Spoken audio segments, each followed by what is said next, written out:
What the mainstream media was too afraid to tell you about the news this week. This week, while the mainstream media obsessed over President Trump's tweets, here are the things that happened that really matter. A USA Today Suffolk poll shows that 50% of the American people think special counsel Robert Mueller's probe is a witch hunt. This compared to just 47% of people who don't think Mueller's investigation is a witch hunt. Even more importantly, 52% of independents think the Mueller probe is a witch hunt, compared to 42% who do not. That means not only do the majority of the American people think the Mueller probe is corrupt, the majority of swing voters, independents, who are the ones who decide elections, think the whole thing is a sham. But did the mainstream media report on this poll? Nope. The mainstream media didn't say a word.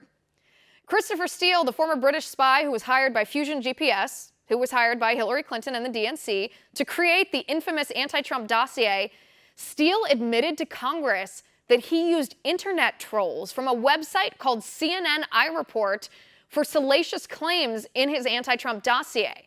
The same dossier that was then used as justification to spy on the Trump campaign. Now, CNN iReport, the website, was a user-generated site where anybody could post anything. Unverified, unedited, unsourced, anything. It was internet trolls. And Steele used their content to attack Trump. But did the mainstream media report on this? It seems like kind of a big deal. Nope. The mainstream media didn't dare touch it because it exposes the truth.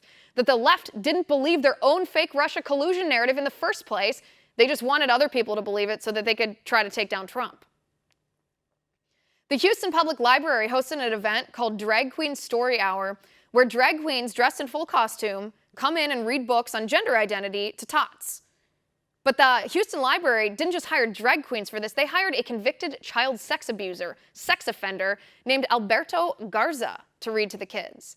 And when the library was found out, they just brushed it off, even though they are 100% at fault because they neglected to perform the mandatory background check. In other words, the left is willing to put kids in danger to push their own political agenda and indoctrinate kindergartners. But did the mainstream media report this to you? No, they didn't, because the mainstream media is a puppet of the left, and the left doesn't want their gender identity narrative debunked. Reuters journalist Joseph Menn sat on critical information about Beto O'Rourke for 2 years.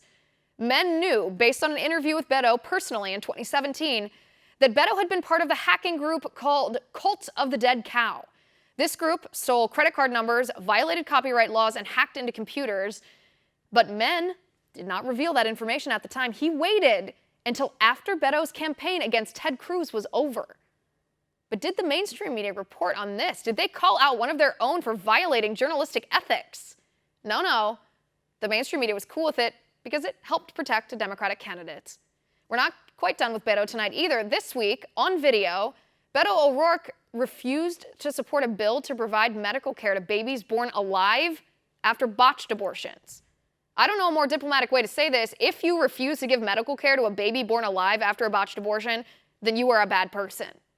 But the mainstream media didn't show you that video at all. The mainstream media doesn't care to report any of that to you. So we will. And that's my final point.